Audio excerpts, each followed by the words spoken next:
کہتے ہیں بھائی میں تو حق پر ہوں، میں کیوں جھگڑا چھوڑوں، میں کیوں اس کو معاف کروں؟ حدیث شریف میں مضمون ہے جو حق پر ہوتے ہوئے جھگڑا چھوڑ دے جنت کے بیچوں بیچ میں اس کو مکان دلانے کی ذمہ داری لیتا ہوں۔ آپ حق پر ہیں، مالدار ہیں، معزز ہیں، مکرم ہیں، علاقے کے بڑے ہیں، حق پر ہوتے ہوئے اللہ کی رضا کے لیے کوئی چھوٹا سامنے ہے آپ کا مخالف، اللہ کی رضا کے لیے جھگڑا چھوڑ دیں، انشاءاللہ جنت کے بیچوں بیچ مکان ملے گا۔ تکبر سے بچیں، بڑائی سے بچیں، جھگڑے، فساد، لڑائی۔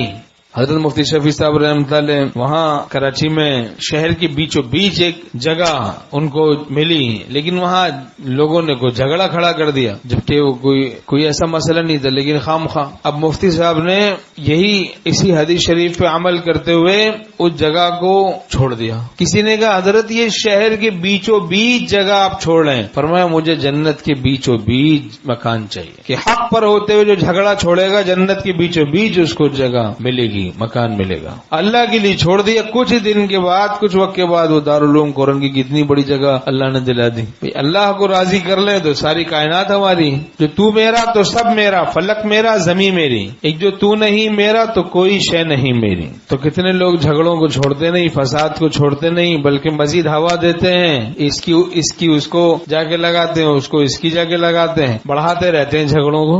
دینی خادموں میں ایکا نہ ہو، بعض باطل کے ایجنٹوں کا یہی کام ہوتا ہے، کافروں کے، ابلیس کے ایجنٹوں کا یہ کام ہوتا ہے کہ دینی خدام میں، مسلمانوں میں ایکا نہ ہو، ایکا، چونکہ ساری اسلامی سیاست کا حاصل حکیم الامت تھانوی رحمۃ اللہ فرماتے ہیں ایک رہو اور نیک رہو، بس ایک ہو جاؤ اور نیک ہو جاؤ، پھر کوئی ہماری طاقت کا مقابلہ نہیں کر پائے گا۔ تلک الدار الآخرۃ نجعلها للذین لا یریدون علوا فی الارض ولا فسادا۔ اللہ تعالیٰ فرماتے ہیں یہ دار آخرت یعنی جنت ہم ان لوگوں کو دیں گے جو بڑائی نہیں چاہتے اور فساد نہیں مچاتے۔ اب بڑائی چاہنا، فساد مچانا، اب جنت سے اپنے کو محروم کرنا ہے۔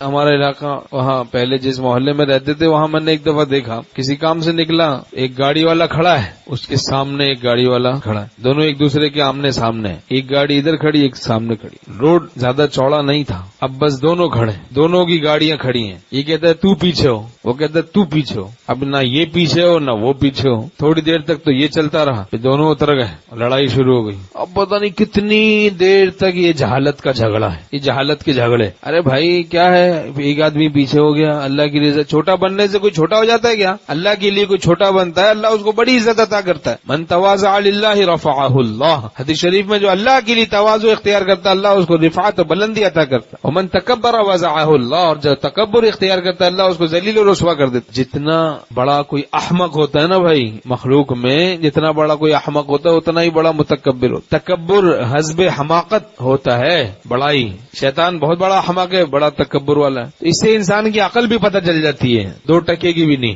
حضرت مولانا پھول پوری رحمۃ اللہ علیہ فرماتے تھے تکبر احمقوں کو ہوتا ہے، احمقوں کو، عقل مندوں کو نہیں ہوتا۔ عقل مند آدمی تو اپنی حقیقت کو سمجھتا ہے نا، بھئی کیا ہے، ماں کا حیض اور باپ کا نطفہ ناپاک، یہ ہماری حقیقت، کیا بڑائی انسان اختیار کرے، جو ہے بڑائی وہ اللہ ہی کی ہے۔ اور ایسے جہالت کے جھگڑے، اس میں وقت برباد ہو رہا ہے، مال برباد ہو رہا ہے، ایک دوسرے کی کاٹ میں لگے ہوئے ہیں۔ حدیث شریف میں مضمون ہے عداوت مونڈ دینے والی چیز ہے، ایمان کو مونڈ کے رکھ دیتی، آپس کے جھگڑے بڑھتے ہیں، پھر جناب وہ ایک دوسرے پہ الٹے سیدھے تعویذ کرا رہے ہیں، عاملوں کے پاس جا رہے کوئی بھائی تو اس پہ کوئی سحر کر دے، عجیب عجیب گندے کاموں میں آدمی مبتلا ہو جاتا، ایمان ہی یہاں تک کہ برباد ہو کے رہ جاتا ہے۔ تو اس لیے ابتدا ہی میں جڑ کاٹ دیں اس عداوت کی، تواضع کو اختیار کریں، صلہ رحمی کا اہتمام کریں، خونی رشتوں کو توڑیں نہیں جوڑیں۔ صلہ رحمی کیا ہے بھائی؟ اگر آپ کا کوئی رشتہ دار ہے، بھائی ہے، آپ کی بہن ہے، والدین ہیں، چاچا ہیں، ماموں ہیں، وہ اگر برائی کر رہے ہیں آپ ان کے ساتھ بھلائی کریں، یہ صلہ رحمی۔ بھلائی کا بدلہ تو بھلائی سے سب دیتے ہیں نا بھائی، برائی کا بدلہ بھلائی سے دیں، یہ اللہ کے کلام پہ عمل کریں۔ ادفع